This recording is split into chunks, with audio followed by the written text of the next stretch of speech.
respecto a los virus. Los virus son los principales agentes etiológicos de la mayor cantidad de enfermedades en los humanos. Cuando una persona tiene una enfermedad infecciosa, en el 90% de los casos es viral. O sea, la cantidad y frecuencia de enfermedades que producen en humanos es altísima. A pesar de que la gente le echa la culpa más a bacterias, pero los virus son los más frecuentes. Felizmente que las enfermedades virales, la mayor cantidad son autolimitadas, o sea, no son graves. Sin embargo, algunos pueden ser potencialmente graves y mortales, como ahora el ébola. Pero siempre es importante tener el conocimiento respecto a las enfermedades, a los virus.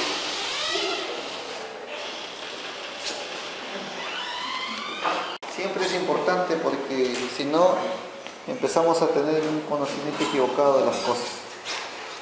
Por ejemplo, recientemente llegó un paciente de África y le dijeron que tenía ébola. El Ministerio de Salud decía que tenía ébola, le hicieron todo un alboroto. Y el paciente venía de Guinea Ecuatorial. Y Guinea Ecuatorial está como a 2000 kilómetros de donde está ocurriendo el brote de ébola. A veces solamente por falta de cultura geográfica uno puede hablar tonterías. Por eso es que es importante el conocimiento, es importante en la época actual, porque nos permite un poco tener, la información te permite tener, tomar posición respecto a una actitud o una conducta que puedas desarrollar o seguir. Respecto a los virus, podemos decir que son organismos subcelulares, y como organismos subcelulares son parásitos obligados porque necesitan de una célula donde meterse, donde colarse. Entonces, esa célula puede ser una célula animal, puede ser una célula vegetal, hay virus vegetales, hay virus de la papa, hay virus de la quinoa, hay virus de todos los cultivos, hay virus. Y también no solo pueden afectar plantas, también pueden afectar a parásitos, a protozoos, también pueden parasitar a bacterias. Los bacteriófagos son virus que afectan a las bacterias.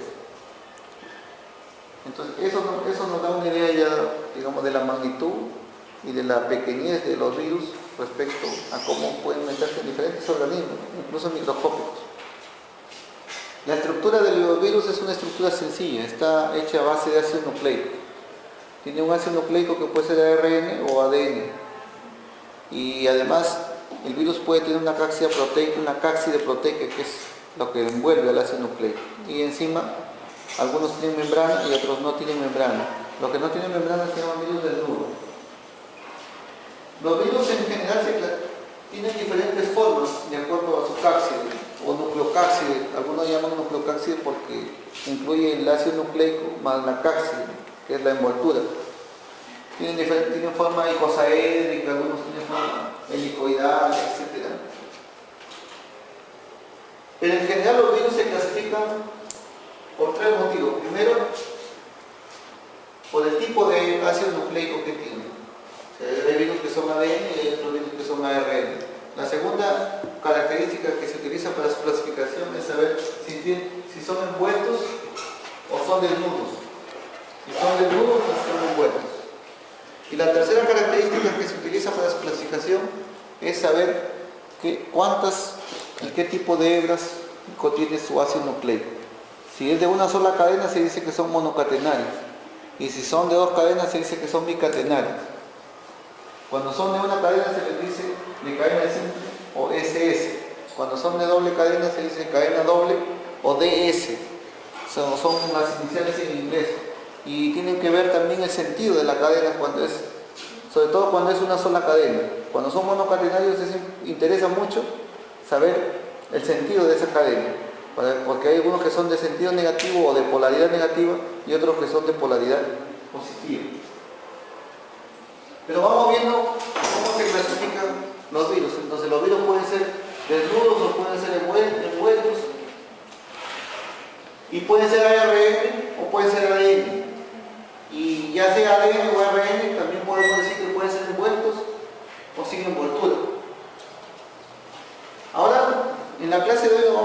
relación principalmente a dos virus, que son dos RNA virus. Son dos virus RNA y son dos virus envueltos. Sin embargo, los virus que vamos a tratar el día de hoy corresponden a esta columna de los virus que tienen una sola cadena. O sea, son virus monocatenarios y ambos son de sentido negativo. Nos estamos refiriendo al virus de la rabia, que pertenece a la familia de los rhabdovirus, y al virus de la influenza, que pertenece a los ortomyxovirus. Ambos son envueltos, ambos son RNA, ambos son de cadena simple y ambos son de sentido negativo.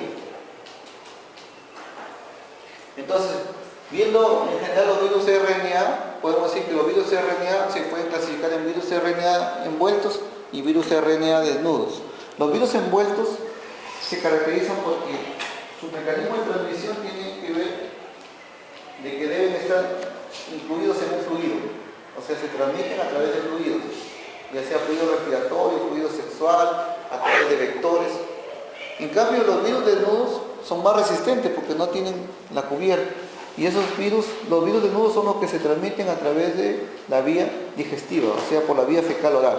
Por ejemplo, el virus de la hepatitis A, el virus de la hepatitis E, el virus de la polio, los rotavirus, que son virus que se transmiten por vía digestiva, por vía fecal oral, son virus desnudos, son virus resistentes a los ácidos gástricos. En cambio, los virus que son envueltos, una vez que ingresan al estómago, el ácido gástrico lo destruye. Por eso que el virus del VIH, que es un virus envuelto, si entra por la boca, entra al ácido gástrico del estómago, lo destruye y muere el virus. Por eso que el virus del VIH no se puede transmitir por vía digestiva. No se puede transmitir por vía digestiva. Así que si alguien quiere hacer la prueba, puede hacer con VIH. Puede hacer la prueba en un experimento. Pero en vista teórica, si alguien ingiere el virus del VIH, por ejemplo, no se va a transmitir. No se va a transmitir por la vía digestiva. Porque el ácido del estómago lo destruye. Son virus totalmente débiles. Entonces, resumiendo, podemos decir que los virus que se transmiten por secreciones son virus envueltos. Y los virus que se transmiten por vía digestiva son virus desnudos. Entonces, si nosotros tenemos ese conocimiento, por ejemplo, el virus de la influenza será un virus envuelto o desnudo. Envuelto, porque se transmite por secreciones. El virus del VIH, envuelto. El virus de la hepatitis B, envuelto, se transmite por secreciones. El virus de la hepatitis C, envuelto, se transmite por secreciones. El virus de la rabia se transmite por secreciones.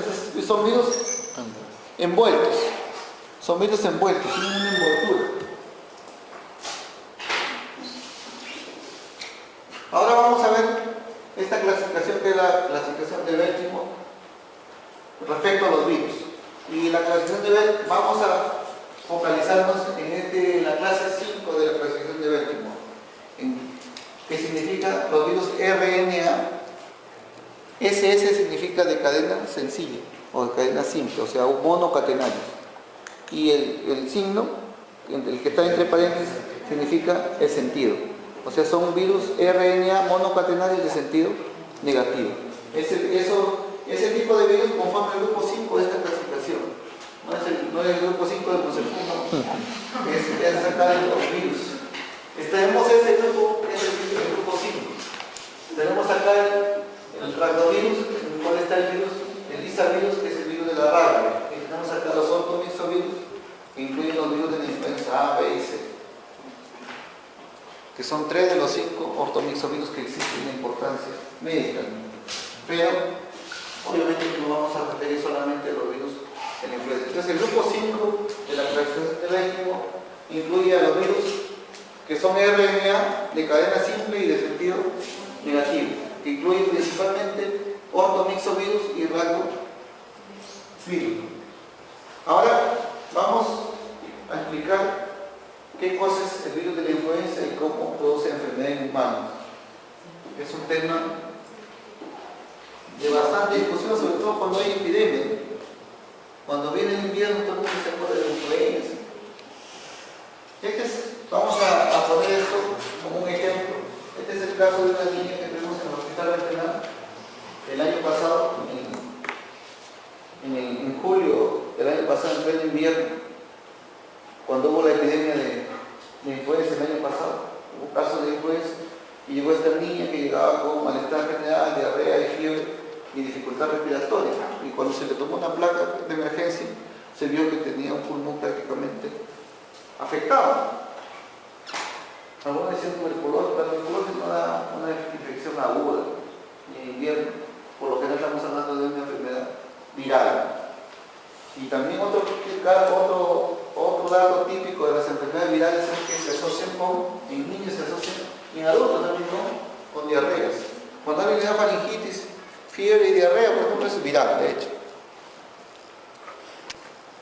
Entonces, lamentablemente, cuando se hizo el diagnóstico rápido de esta paciente, el resultado salió negativo. Y bueno, todo el mundo dijo, nosotros habíamos dejado medidas extremas para que no se transmita la influenza en el hospital, y se soltaron las medidas. Pues un resultado rápido negativo, pero cuando vino el resultado confirmatorio, confirmó de que había sido un caso de influenza. Y este también es el chiste, a veces que se maneja políticamente. El resultado de las pruebas demora como una semana, y políticamente a veces la demora más tiempo para que parezca de que no hay caso.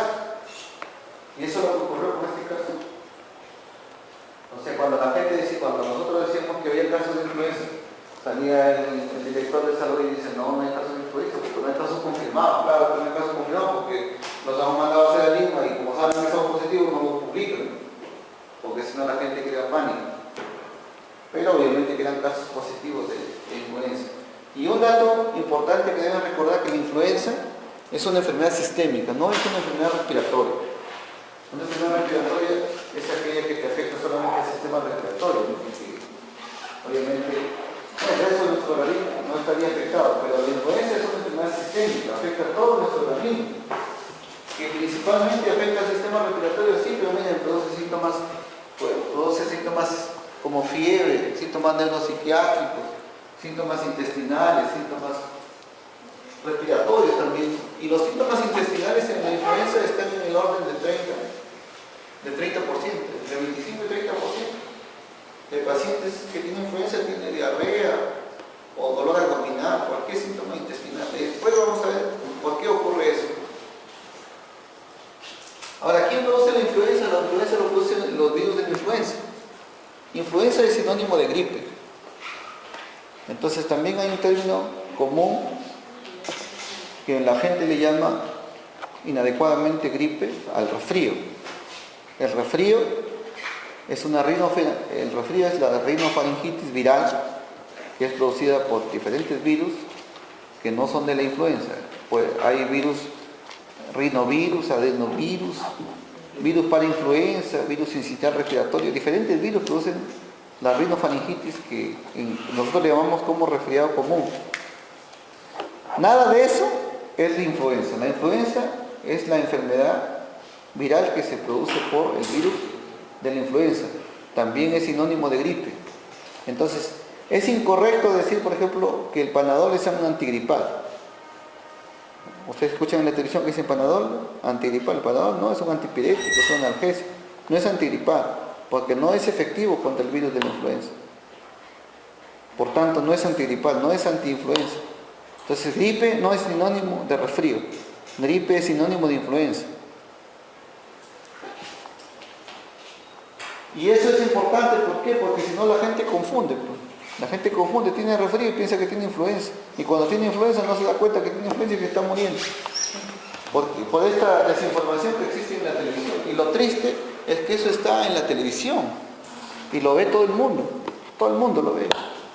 Así como ve Combate, todo el mundo lo ve. Porque se cree bacán, ¿no? Porque Combate es bacán.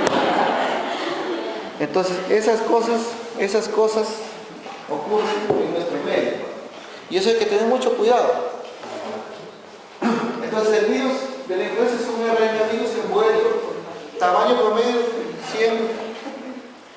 100 nanómetros de tamaño promedio. Hay tres tipos, ¿no? El tipo A, el tipo B y el tipo C. Se dice que el tipo B es casi exclusivo de humanos. Algunos dicen que el tipo C no da en humanos.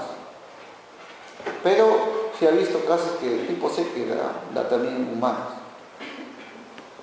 Y el tipo A sí es el más difundido, hay en humanos, en aves, en monos, en perros, en gatos, en caballos, en focas, en todos, animales marinos, selváticos, domésticos, silvestres, todo tipo. Todo el mundo tiene su virus de influenza A. ¿Ya? Y esto es importante porque la gente dice virus de influenza tipo A o influenza A, H1N1, pero el H1N1 está por todo sitio diseminado. Ahora, el virus de la influenza tiene un genoma que es segmentado, tiene varios segmentos, vamos a ver, es helicoidal también, y es de sentido negativo, lo que dijimos, ¿no? Porque todos son RNA de una cadena y de sentido negativo. Hay que recordar este dato que es importante, que el virus de influenza tipo C no tiene 8 segmentos, como el A y el B, sino tiene 7 segmentos solamente. Este es el genoma del virus de la influenza, tiene 8 segmentos, los he numerado del 1 al 8 para que los puedan identificar. Cada gen que significa cada segmento, codifica una proteína. Por ejemplo, el segmento 1, que es el gen PB2, codifica la proteína que se llama PB2 o proteína básica tipo 2. El gen 2, que es el gen PB1, codifica la proteína básica de tipo 1, y así sucesivamente. El gen 3 codifica la proteína ácida, el gen 4 codifica la hemoglutinina, el gen 6 codifica la neuroaminidasa, el gen 5 codifica una nucleoproteína, y el gen 7 codifica la proteína de la matriz M1. Y el gen 8 codifica una proteína que se llama proteína de la membrana M2, que es el que hace el canal, lo vamos a ver después. Y además, el gen 8 codifica una proteína que se llama proteína no estructural tipo 1. La proteína de membrana se codifica por un segmento del gen 7, todavía. Entonces, esta combinación de segmentos hace que haya subtipos. No solo haya tipos A, B y C, sino también haya subtipos. Sobre todo la combinación de la hemaglutinina y de la neuroaminidasa. Se dice, los autores han identificado 16 subtipos en H, solamente en hemaglutinina, y han identificado 9 en neuroaminidasa. Y si uno hace un combinatorio, uno puede encontrar 144 combinaciones posibles de subtipos. Si uno hace toda esa combinación H1N1, H1N2, H1N3, H1N9, y de ahí empieza H2N1, etc. Puede llegar hasta 140. Y cada tipo, por ejemplo, la epidemia que ocurrió en el 2009 por H1N1 no es una misma que ocurrió en 1918, que fue también por H1N1, porque cada segmento puede variar también y hacer cuasi especies o linajes o cepas semejantes o análogos de un mismo grupo o subtipo. Ahora vamos a ver cómo es la RNA polimerasa de este virus. La RNA polimerasa que incluye este es el RNA, que dijimos que es un RNA helicoidal. Miren cómo se enrolla en forma helicoidal. Es de una sola cadena, pero el RNA siempre se junta con proteínas. Entonces la conformación del RNA con las proteínas conforman el genoma del virus, el gen del virus. Entonces este es el RNA, y estas proteínas que se juntan ahí con el RNA se llaman la RNA polimerasa. Y la RNA polimerasa está constituida por 3 proteínas, en el caso del virus de la influenza, en la proteína ácida y 2 proteínas básicas, la PB1 y la PB2. Y estos conforman la RNA polimerasa, que es una transcriptasa, realmente, que permite, ¿por qué es una transcriptasa? Porque permite que una hebra se transforme en otra hebra. Una hebra de sentido negativo se transforma en una hebra de sentido positivo, como lo vamos a ver después. cómo se hace la transcripción del virus. Otra proteínas importante del virus de la influenza, tenemos las proteínas de superficie, sobre todo la hemaglutinina y la neuroaminidasa. La hemaglutinina es la proteína que se une con el receptor de ácido ciálico, es la proteína de unión. Siempre, cuando vean el virus, siempre ubiquen cuál es la proteína de unión, cuál es la que se une con la célula huésped. Y los residuos de ácido ciálico están en la célula huésped, y es la hemaglutinina la que se une a estos residuos. Por eso es que se junta con las células del epitelio. Por ejemplo, las células del epitelio respiratorio tienen residuos de ácido ciálico. Esos residuos de ácido ciálico es ahí donde va el receptor de la hemaglutinina. Es ahí. Y la hemaglutinina, ustedes lo ven ahí en el gráfico, lo puse ese gráfico para que se identifiquen que es un trímero. Es un trímero. La hemaglutinina es un trímero. En cambio, la neuroamidasa es un tetrámero.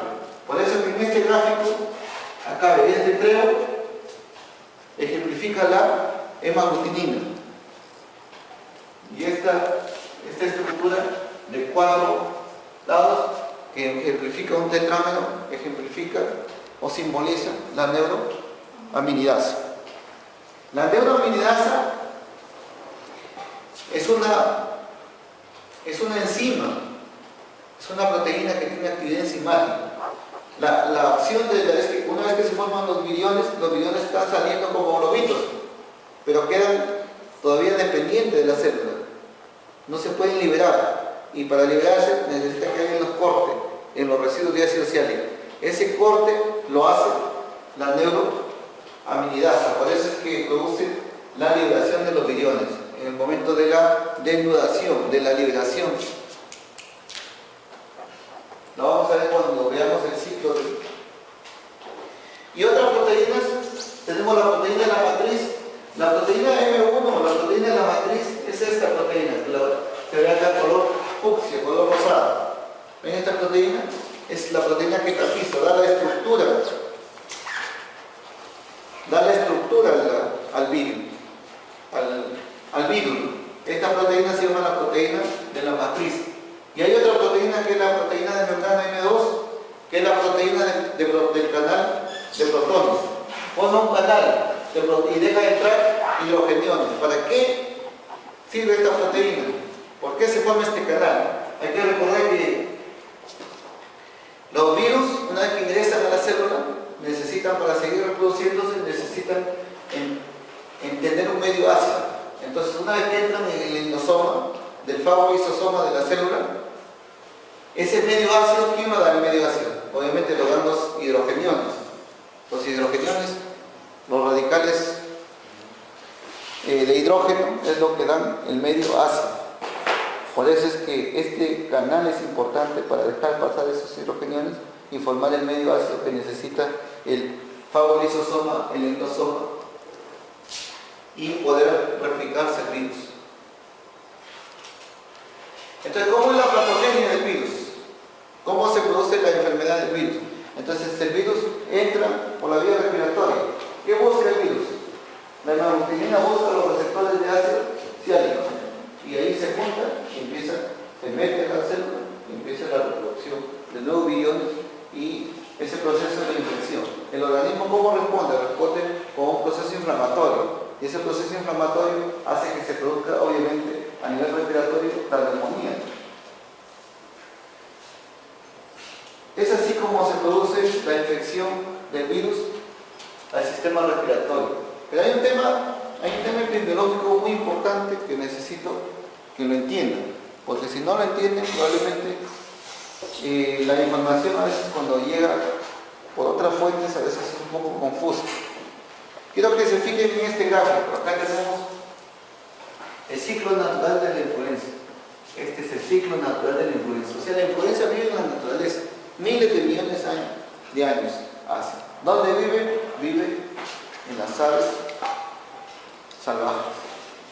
Las aves migratorias contienen influenza. Las aves migratorias contienen influenza y no se mueren, ellos están adaptados a la influenza. Tienen virus de la influenza. ¿Dónde lo tienen? Lo tienen en su intestino. ¿Por qué lo tienen en su intestino? Porque el virus de la influenza en las aves reconoce el receptor alfa 2,3. O sea, el receptor alfa 2,3 de las aves es el que reconoce el virus de la influenza de las aves. El receptor alfa 2,3. La lactomanam es el que recibe, es el que identifica. Y ese receptor está en el epitelio digestivo, está en el intestino de las aves. Entonces, las aves, ¿dónde tienen el virus? ¿Dónde se multiplica el virus? En el intestino de las aves. Entonces, ¿cómo lo transmiten las aves? No porque le dé mosquito a la ave y lo contamina al otro. No, el ave lo transmite a través de sus deyecciones, porque lo transmite a nivel de una vía fecal oral, es un mecanismo fecal oral que lo transmite. Y entre ellos se contaminan. O sea, entre aves salvajes y aves migratorias se contaminan.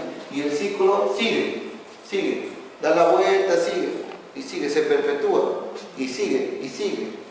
Ahora, el problema es que, ¿cómo llega al hombre?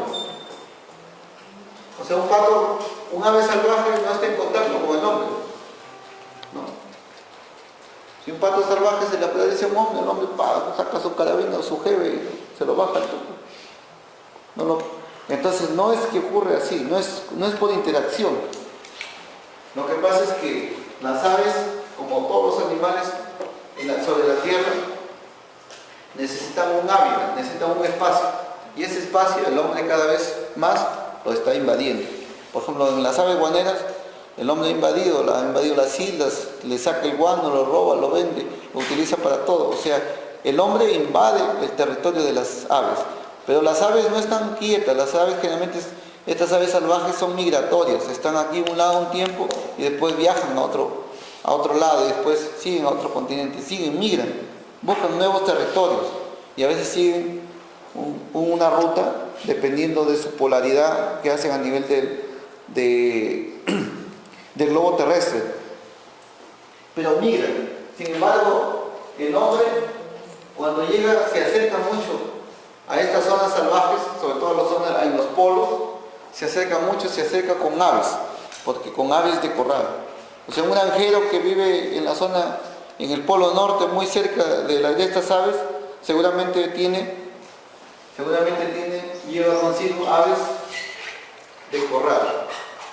Entonces, las aves de corral, obviamente que el hombre le da mucho alimento a la ave de corral, porque quiere que engorde rápido, ¿no? Los pavos para Navidad de esta época los tienen al toque, con engorde.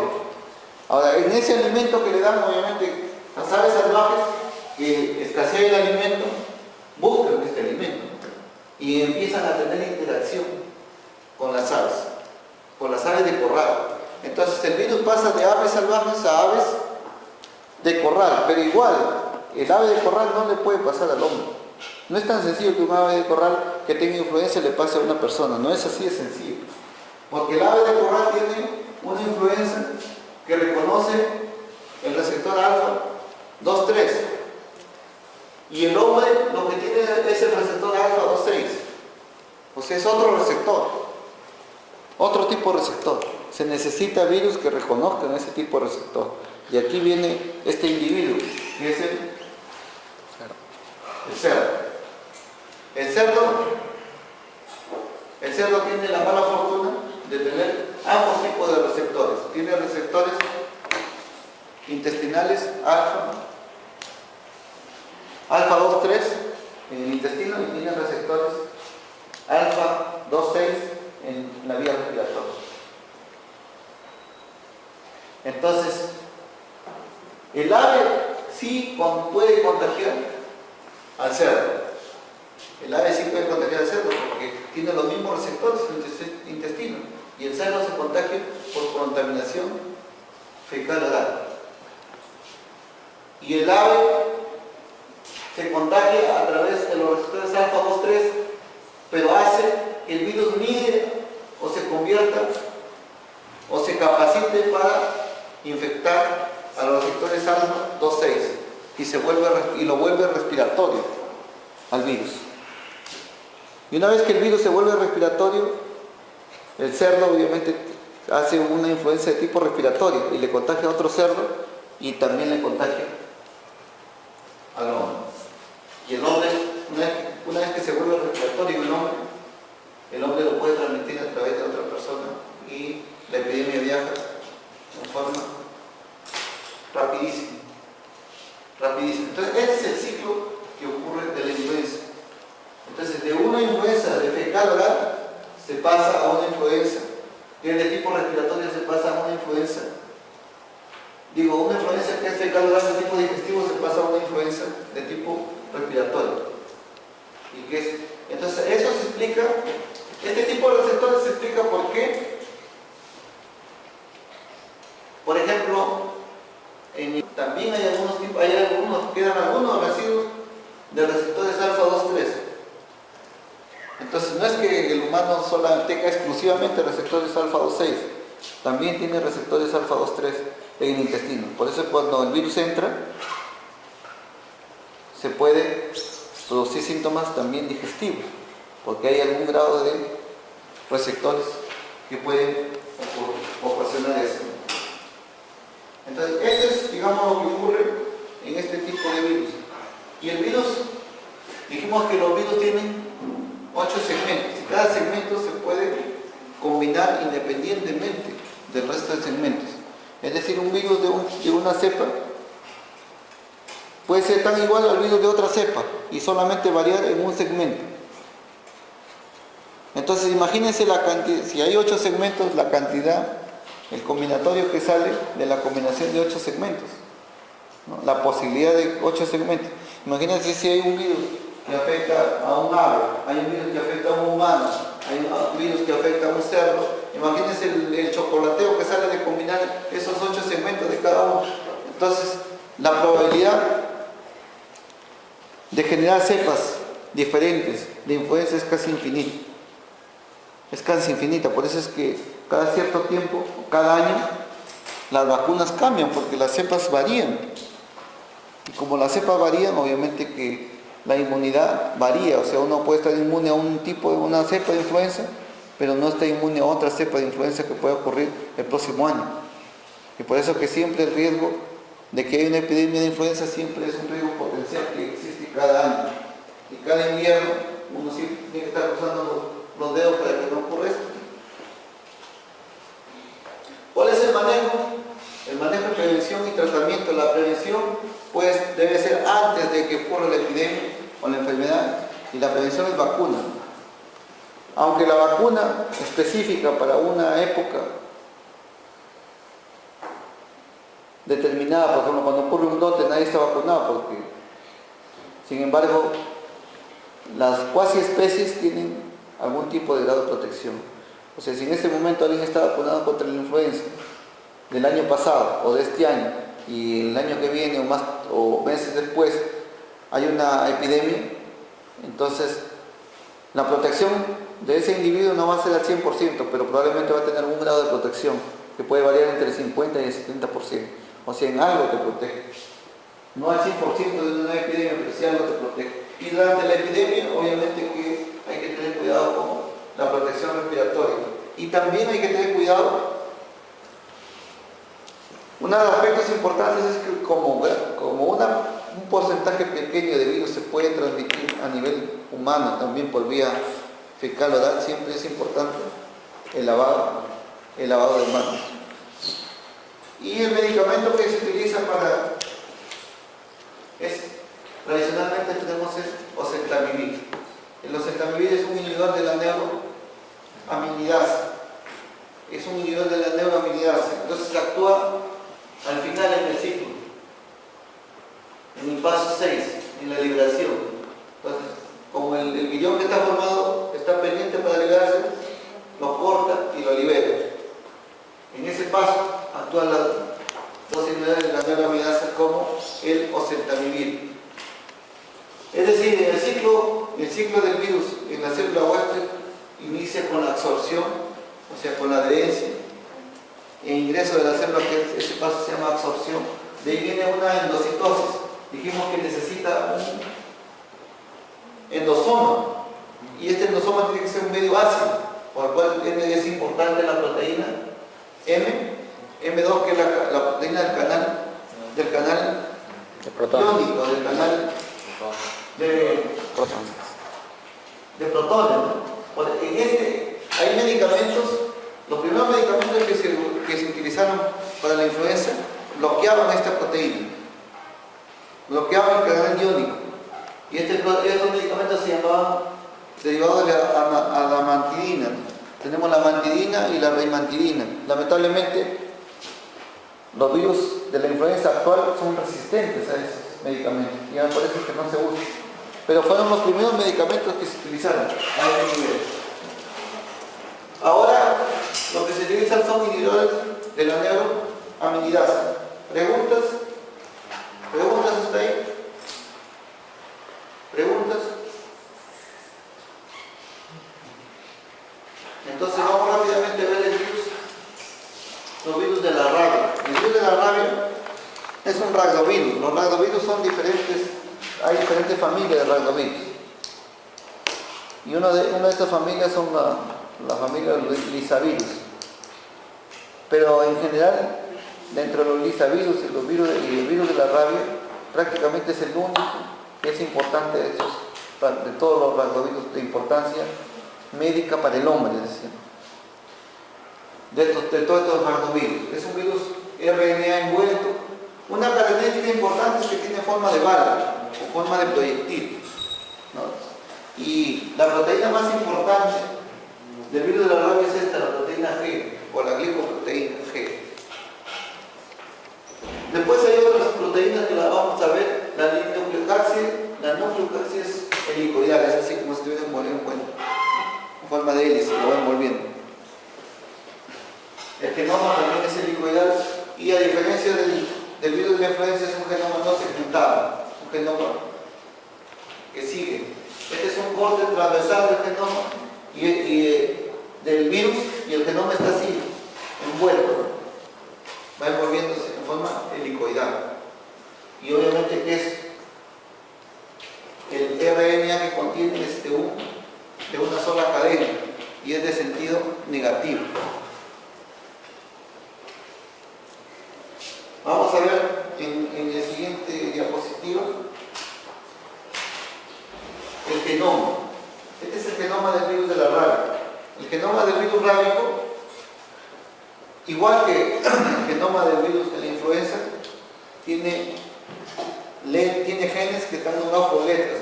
Estas letras tienen relación con la proteína que codifican.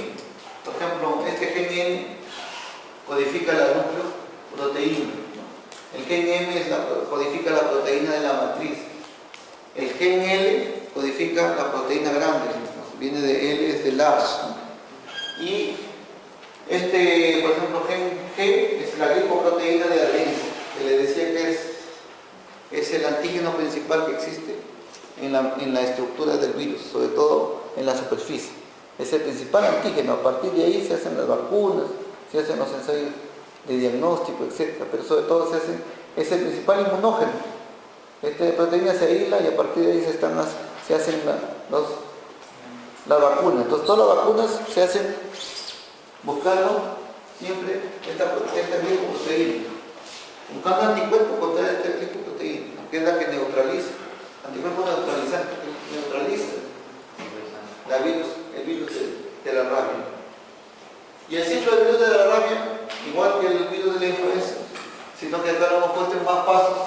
Primero la absorción, de ahí la penetración, de ahí viene el denudamiento dentro del citoplasma para dejar expuesto el RNA, de ahí viene la transcripción, la traducción, de ahí viene el procesamiento, la replicación, el ensamblaje y la salida del virus, salida de nuevos millones. Este es un esquema que grafica o que ejemplifica cómo se construyen unos nuevos billones, ¿no? Cómo se produce la replicación de los nuevos billones. Específicamente para estos virus, que son virus monocatenarios de sentido negativo. Entonces un virus con cadena simple de sentido negativo produce un RNA mensajero. ¿Para qué? Para producir proteínas que son la proteína de ensamblaje. Pero un virión no solo es proteína, también necesita su ADN o su ARN, dependiendo de qué tipo de virus. En este caso, como es un ARN, necesita un ARN. Entonces, este virus primero hace un ARN mensajero que codifica proteínas estructurales, pero también hace una copia positiva del virus. Y esta copia positiva sirve como molde para hacer todas las copias negativas del virus. Entonces, el virus al final está formado por copias negativas de un molde positivo, más todas las proteínas estructurales. Forma, digamos, el genoma, más la cápside, la matriz y la envoltura. Entonces se unen todo y salen nuevos viriones. Eso obviamente sale por millones. Esto ocurre en estos virus y de nuevo volviendo al ciclo del virus, vemos que en el primer paso es el acercamiento, la adherencia, la absorción, después viene la penetración, el denudamiento, ¿no? El virus se libera de todo dentro del citoplasma y para dejar expuesto dentro del fagolisosoma, para dejar expuesto el RNA. Y el RNA es el que se transcribe, se traduce y obviamente que se codifican proteínas a partir de ellos. Y se codifica un genoma. Proteínas y genoma se juntan, se ensamblan para dar origen a nuevos viriones, los cuales son liberados. El último paso de la liberación necesita que un corte del ácido siálico que lo está reteniendo. Ese corte lo hace la neuroaminidasa. Por eso es que ahí es donde actúan estos fármacos que son inhibidores de la neuroaminidasa, como el oseltamivir que se utiliza para el virus de la influenza. Lamentablemente para el virus de la rabia no hay medicamentos efectivos. ¿Y cómo es la patogenia para el virus de la rabia? La patogenia es que tradicionalmente nosotros sabemos que le asociamos la rabia al perro, ¿no? Muerto el perro, dicen muerto la rabia. Un perro muerde entonces, un perro rabioso muerde, y el viaje que ocurre en el sitio de la mordedura se produce un ciclo de replicación corto y a partir de ahí viaja al sistema nervioso central. El viaje al sistema nervioso central es a una velocidad de 3 milímetros por hora. Sin embargo, este viaje al sistema nervioso central que ocurre, y este gráfico representa principalmente lo que ocurre con la rabia, que llamamos rabia urbana, porque la rabia urbana tiene que ver con los cambios. Sin embargo, la rabia urbana en los países un poco relativamente más desarrollados o intermediamente desarrollados, incluso en el Perú, es muy rara, debido a la vacunación canina masiva, debido a la vigilancia, que todo el mundo sabe que si al perro le puede dar rabia, cuando el perro está loco ya todo el mundo lo vigila. Y obviamente cuando una persona muere un perro rápidamente se asusta y acude a un centro de salud, hay mucha vigilancia en la rabia urbana, porque hay mucho temor de que dé la rabia de una persona, porque es mortal. La rabia es una enfermedad mortal. No es como el ébola, la mortalidad es 70%, la rabia la mortalidad es 100%. Lo que sí hay en el Perú es esto, la rabia silvestre. La rabia silvestre ocurre a través de la mordedura de murciélagos. Murciélagos infectados pueden transmitir rabia al hombre y a los animales, sobre todo al ganado vacuno. Ahora, pero el murciélago, a nosotros nos han metido por la cabeza, el cine, Drácula, nos han metido que Drácula viene y te muerde el cuello y te chupa la sangre, ¿no? Y entonces la gente piensa que el murciélago te tiene que chupar acá, ¿no? Si no te muerde acá no es murciélago. Lo que pasa en la realidad lo único que nos muerde acá es su pareja, ¿no? Pero los murciélagos no muerden el cuello. Los murciélagos muerden generalmente las extremidades, ¿no? Pueden en los dedos, generalmente los dedos de los pies. Entonces las personas cuando están durmiendo, viene el murciélago, se pone a una distancia prudente y espera que te duermas profundamente. Una vez que te has dormido profundamente, se acerca, te toca, si no sientes, saca su anestesia, te pone su anestesia y y se banquetea ahí con tu sangre, ¿no? Entonces se sirve un trago de RH positivo y para adentro, ¿no? Ahora, obviamente que después de la anestesia, el murciélago pone también un anticoagulante, porque no quiere que se le coagule el jugo.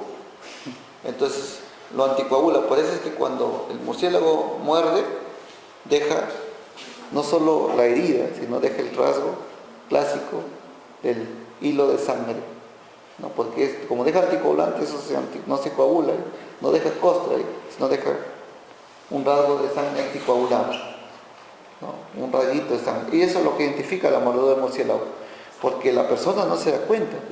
No es que lo muerde dormido y lo muerde con anestesia el paciente, la persona no siente la mordedura del murciélago. No es que te muerde, no es que estás en la noche acampando y te viene un murciélago y te muerde. Si te muerde en la noche es una rata, es una serpiente, algo, ¿no? Y tú sientes, te levantas, no, eso no es murciélago. Eso no es murciélago. El murciélago generalmente, la mordedura del murciélago no se siente. Pero la mordedura del murciélago humano es rara también, a menos que te vayas a una cueva, a una zona descampada y venga y te expongas al murciélago, ¿no? No te curas bien y el murciélago te muerde, ¿no? Pero es raro, es muy raro. Realmente la gente en el campo ya sabe, pues, ¿no? Pone fuego, ¿no? Lo que ahuyenta un poco los murciélagos. Y lo otro, si no, pone toldo, ¿no? Por ejemplo, cuando se van al campo, ponen su toldo, acampan en toldo, ¿no? El murciélago no se mete el toldo, no levanta el toldo, el murciélago es ciego. No piensan que el que levanta el toldo es el vecino, pero no es el murciélago. Entonces el murciélago no hace esas cosas. Y eso, hay dos tipos de murciélagos desde el punto de vista clínico, ¿no? Que deben aprender a diferenciar. Hay un murciélago que se alimenta de frutas, ¿no? Y ese murciélago se llama frutícola, ¿no? Por acá en la costa hay murciélago, pero ese murciélago se alimenta de frutas, ¿no? Pues no ven los que tienen a veces, no sé si han visto, tienen árboles frutales, nísperos, por ejemplo, vienen lo comen el murciélago, lo muerde. Viene el murciélago y lo muerde, son murciélagos frutales, pero frutícolas. Pero hay otro grupo de murciélagos que son hematófagos, esos se alimentan de sangre. Entonces son especies diferentes. Los vampiros son un tipo de murciélagos hematófagos, que no hay acá, bueno, hay en Europa, en Rumanía, hay murciélagos, estos vampiros. En el Perú sí hay murciélagos hematófagos, pero que no son vampiros, pero hay murciélagos hematófagos, o sea, Drácula peruano. Hay murciélagos hematófagos. Entonces, cuando de repente ustedes cuando terminen su carrera y vayan a hacer sus EDUs o de repente van a ir a trabajar a alguna zona de la selva, seguramente les van a exigir que hagan vigilancia de la rabia silvestre. Y la vigilancia de la rabia silvestre en la zona de la selva consiste en lo siguiente. Consiste que uno tiene que salir a cazar murciélagos. Tú sales con tu atarraya a buscar murciélagos. Generalmente donde buscan nidos de murciélagos que son especies de cuevas, generalmente en las hendiduras que hay donde caen donde desembocan, digamos, los riachuelos en los grandes ríos, en las quebradas, así es esa quebrada, en las quebradas oscuras, o en las cuevas, ahí hay murciélagos. Entonces tú te vas con tu atarraya y pesca murciélago. Tienes una atarraya, coja murciélago. Entonces, ¿qué pasa? Tú coges murciélago, entonces tienes un identikit para ver este murciélago, para ver si es hematófago o no es hematófago. Este murciélago anda de fruta, lo bota. Este murciélago, este es hematófago, ya no, se busca. Entonces, tiene sus características de acuerdo a los colmillos, al rostro, a la forma de las orejas, de los ojos, tiene sus características. Tú lo miras y dices, este sí. Entonces, ¿qué haces? Lo descerebras, ¿no? Así como se descerebra. Lo descerebras de un golpe, lo deja muerto. Y se saca el cerebro del murciélago. Ese cerebro se saca y se pone en un frasquito de formol y se envía al Instituto Nacional de Salud. ¿Para qué se envía? Se envía para que los especialistas en el laboratorio El cultivo de virus rábico se hace solamente se hace en laboratorios de investigación de nivel de bioseguridad nivel 4, no se hace en cualquier lugar. ¿Por qué? Porque se puede diseminar, ¿no? Puede contagiar a alguien con el virus rábico y es peligrosísimo. Entonces el diagnóstico se hace con la identificación anatomopatológica. Entonces el cerebro de un animal que se sospecha que está infectado se analiza y se busca los famosos cuerpos de Negri. Entonces los cuerpos de Negri se buscan en eso. ¿Y para qué se busca? Para hacer diagnóstico. La sensibilidad del cuerpo de Negri es 70%. Y lo que se ven son cuerpos neuronales. Cuando ven una tinción de patrocilina eosina del cerebro, se ven cuerpos neuronales. El soma de la neurona, el cuerpo neuronal, tiene un núcleo, y este es el citoplasma. Y acá en el citoplasma se ven estas inclusiones. Por eso se llaman inclusiones citoplasmáticas, y como tiñen con la eosinófila de la infección, son eosinofílicas. Y que se ven en la neurona, no afectan el epitelio de la saliva, O sea, no. Las inclusiones citoplasmáticas, si bien es cierto el virus rábico de ahí viaja y se elimina a través de la saliva, se puede eliminar a través de la saliva, no se detectan a nivel de glándula parótida, se detectan a nivel cerebral. Y tradicionalmente los lugares donde se busca es el hipocampo, en las conocidas como astas de Amo, el hipocampo, y se ubica también en el cerebelo. Se busca la famosa célula de Purkinje del cerebelo y se ve si esas tienen cuerpo de Negri. Y obviamente que si se evidencia eso, prácticamente esto es patognomónico de rabia, se hace el diagnóstico histopatológico de rabia. Un alumno en la clase pasada preguntó el nombre, sí, no hacen eso.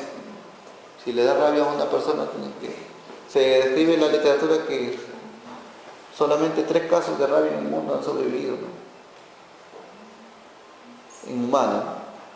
Después todos son fallecidos. La letalidad es 99.9%. O sea, el que le da rabia ya, sumisa de salud, nombre para su promoción, y se acabó. Pero felizmente que es una situación rara, ¿no? Y se puede prevenir a través de vacunas, principalmente. Por eso que la rabia, el principal manejo para la rabia es la prevención. Si nos muerde un perro, cuiden al perro. ¿Por qué? Porque si el perro se muere, es la primera signo de alerta que puede tener rabia. Entonces por eso que le dicen la cuarentena, ¿no? Se espera 40 días. Si el perro no muere en 40 días, después pueden estar tranquilos. Por eso es que es importante también saber la velocidad del virus rábico, porque una cosa es que te muerde en el pie y otra cosa es que te muerde en la cara, porque está más cerquita al sistema nervioso central. Entonces la distancia que tendría que recorrer es muy corta, entonces mejor te vacunas, no te queda otra. Si te muerde en el pie, bueno, puedes esperar porque 3 centímetros, entonces, a menos que sea de retacto. Entonces por eso que es importante, o sea, no solo, por eso es que no solo es importante el tipo de accidente, o sea, no solo, por eso es que cuando se muerde un perro tienen que saber si el perro es conocido o es desconocido, dónde, en qué lugar te mordió. Entonces, si el perro es conocido, ¿por qué es importante? Porque si el perro es conocido, ya sea tuyo, propio o sea del vecino, uno puede acceder rápidamente a su tarjeta de vacunación y saber si el perro está vacunado contra la rabia o no. Si el perro es desconocido, obviamente queda en la incertidumbre. Y si el perro es desconocido y te mordió en la cara, tienen que vacunarte, caballero. Caballero, porque nadie se puede dar el lujo de tener una persona que potencialmente podría tener rabia. Ahora, una de las cosas que se recomienda siempre cuando ocurre una mordedura, y son recomendaciones básicas, pero hay que reforzarlas, porque a veces no se sabe por qué se hace. Cuando alguien lo muerde un can, lo que tiene que hacer es lavado con agua y jabón. ¿Por qué? Porque el jabón inactiva el virus rábico. El jabón inactiva el virus rábico, o sea, no es que la gente dice, no, para que mejor le echo alcohol, no, échale jabón. El alcohol arde en la herida, el alcohol no se echa en las heridas abiertas. Entonces el jabón se ha demostrado que el jabón inactiva el virus rábico. Por eso es que es importante el lavado con agua y jabón. Otra cosa importante es que no hay que suturar la herida, porque la herida es como las heridas de Kahn, o puede ser herida por mordedura humana también, son con los caninos o con los dientes, son heridas punzo-penetrantes. Entonces las heridas son profundas. Y cuando una herida es profunda, hay riesgo siempre de que haya una infección por anaerobios. Imagínense, la boca está llenecita de anaerobios. La boca humana o la boca del Kahn también, ¿o creen que el Kahn usa Listerine? Entonces, el Kahn está llenecito digamos, ustedes saben que hay 5 estreptococos de importancia clínica. El estreptococo piógenes, el estreptococo galactiae, el estreptococo pneumoniae, el estreptococo, los enterococos y el estreptococo viridans, que es el que vive en la boca y es un anaerobio. Entonces, el estreptococo viridans que vive en la boca, ese te puede producir una infección por anaerobio, pero más que, y no solo por eso, sino porque más que el estreptococo viridans, lo que puede transmitirse es un anaerobio común, que es el tétano. Por eso que es importante también cuando nos muerde un perro, antes de ver si se tiene que poner vacuna para la rabia, tiene que vacunarlo contra el tétano también. Porque de repente no se muere con rabia, porque es rarísimo. De repente se muere con tétano. Bien. Es rarísimo, pero hay que tener cuidado, porque eso le digo porque la gente cuando lo muerde un perro más se preocupa por la rabia y se descuida de la infección por estreptococo piógenes y se descuida del tétano. Y si se muerde un gato, siempre hay un germen que es también un poco que es Pasteurella, que también hay que cuidar un poco. Por eso que siempre cuando hay una mordedura, siempre se recomienda dar antibiótico, tratamiento antibiótico, porque si hay un tétano ahí, el antibiótico lo mata. Hay que vacunar contra el tétano, si es canino o gato, cualquier mamífero, hay que protegerse siempre de la rabia, cualquier mamífero. Hay que recordar que dentro todos los que son reservorios de la rabia son mamíferos. Las aves no son reservorios de rabia. ¿Preguntas? Muchas gracias. Por 3 motivos. Primero, por el tipo de ácido nucleico que tiene. Hay virus que son ADN y hay otros virus que son ARN. La segunda característica que se utiliza para su clasificación es saber si son envueltos o son desnudos. Si son desnudos o son envueltos. Y la tercera característica que se utiliza para su clasificación es saber qué tipo de hebras contiene su ácido nucleico. Si es de una sola cadena se dice que son monocatenarios. Y si son de 2 cadenas se dice que son bicatenarios. Cuando son de una cadena se les dice de cadena simple o SS. Cuando son de doble cadena se dice cadena doble o DS. Son las iniciales en inglés. Y tienen que ver también el sentido de la cadena sobre todo cuando es una sola cadena. Cuando son monocatenarios interesa mucho saber el sentido de esa cadena. Porque hay algunos que son de sentido negativo o de polaridad negativa y otros que son de polaridad positiva. Pero vamos viendo cómo se clasifican los virus. Entonces los virus pueden ser desnudos o pueden ser envueltos. Y pueden ser ARN o pueden ser ADN. Y ya sea ADN o ARN, también podemos decir que pueden ser envueltos o sin envoltura. Ahora, en la clase de hoy nos vamos a focalizar principalmente a 2 virus, que son 2 RNA virus. Son 2 virus RNA y son 2 virus envueltos. Sin embargo, los virus que vamos a tratar el día de hoy corresponden a esta columna de los virus que tienen una sola cadena. O sea, son virus monocatenarios y ambos son de sentido negativo. Nos estamos refiriendo al virus de la rabia que pertenece a la familia de los rhabdovirus, y el virus de la influenza, que pertenece a los ortomyxovirus. Ambos son envueltos, ambos son RNA, ambos son de cadena simple y ambos son de sentido negativo. Entonces, viendo en general los virus RNA, podemos decir que los virus RNA se pueden clasificar en virus RNA envueltos y virus RNA desnudos. Los virus envueltos se caracterizan porque su mecanismo de transmisión tiene que ver de que deben estar incluidos en un fluido, o sea, se transmiten a través de fluidos, ya sea fluido respiratorio, fluido sexual, a través de vectores. En cambio, los virus desnudos son más resistentes porque no tienen la cubierta, y esos virus, los virus desnudos son los que se transmiten a través de la vía digestiva, o sea, por la vía fecal oral. Por ejemplo, el virus de la hepatitis A, el virus de la hepatitis E, el virus de la polio, los rotavirus, que son virus que se transmiten por vía digestiva, por vía fecal oral, son virus desnudos, son virus resistentes a los ácidos gástricos. En cambio, los virus que son envueltos, una vez que ingresan al estómago, el ácido gástrico lo destruye. Por eso que el virus del VIH, que es un virus envuelto, si entra por la boca, entra al ácido gástrico del estómago, lo destruye y muere el virus. Por eso que el virus del VIH no se puede transmitir por vía digestiva. No se puede transmitir por vía digestiva.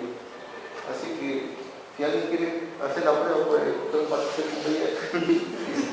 la prueba en un experimento. Pero en vista teórica, si alguien ingiere el virus del VIH, por ejemplo, no se va a transmitir. No se va a transmitir por la vía digestiva. Porque el ácido del estómago lo destruye. Son virus totalmente débiles. Entonces, resumiendo, podemos decir que los virus que se transmiten por secreciones son virus envueltos, y los virus que se transmiten por vía digestiva son virus desnudos. Entonces, si nosotros tenemos ese conocimiento, por ejemplo, el virus de la influenza será un virus envuelto o desnudo.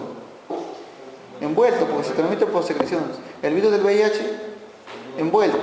El virus de la hepatitis B, envuelto, se transmite por secreciones. El virus de la hepatitis C, envuelto, se transmite por secreciones. El virus de la rabia se transmite por secreciones. Son virus envueltos. Son virus envueltos, tienen una envoltura. Ahora vamos a ver esta clasificación, que es la clasificación de Baltimore respecto a los virus. Y la clasificación de Baltimore, vamos a focalizarnos en la clase 5 de la clasificación de Baltimore, que significa los virus RNA. SS significa de cadena sencilla o de cadena simple, o sea, monocatenarios. Y el signo, el que está entre paréntesis, significa el sentido. O sea, son virus RNA monocatenarios de sentido negativo. Ese tipo de virus conforma el grupo 5 de esta clasificación.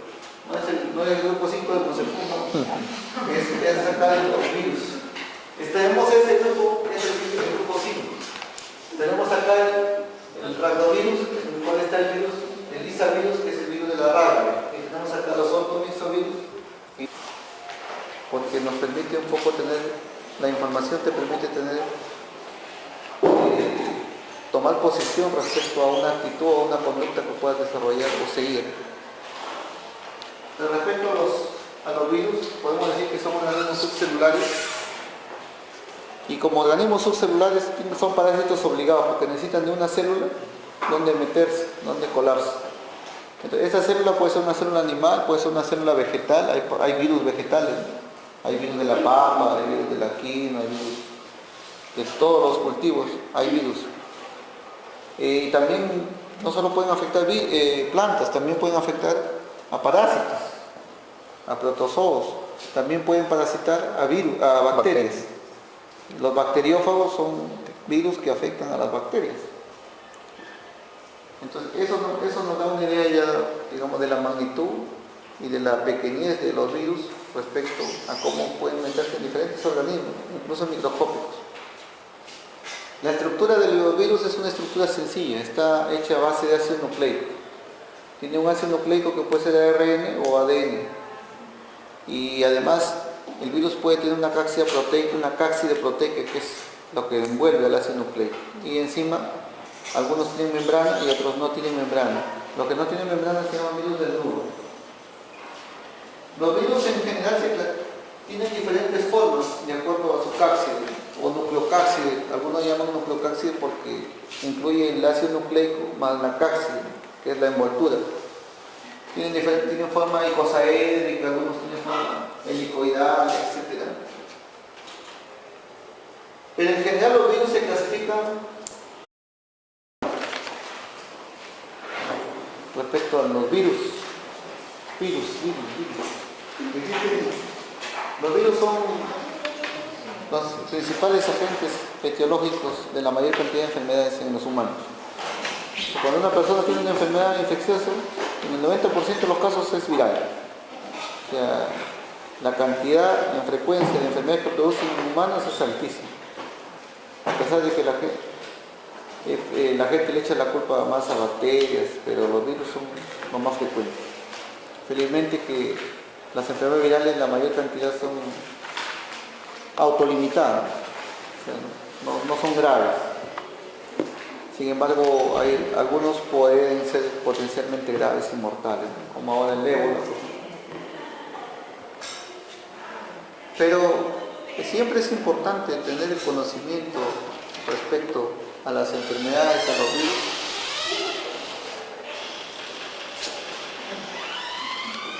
Siempre es importante porque si no empezamos a tener un conocimiento equivocado de las cosas. Por ejemplo, recientemente llegó un paciente de África y dijeron que tenía ébola. El Ministerio de Salud decía que tenía ébola, le hicieron todo un alboroto. Y el paciente venía de Guinea Ecuatorial. Y Guinea Ecuatorial está como a 2000 kilómetros de donde está ocurriendo el brote de ébola.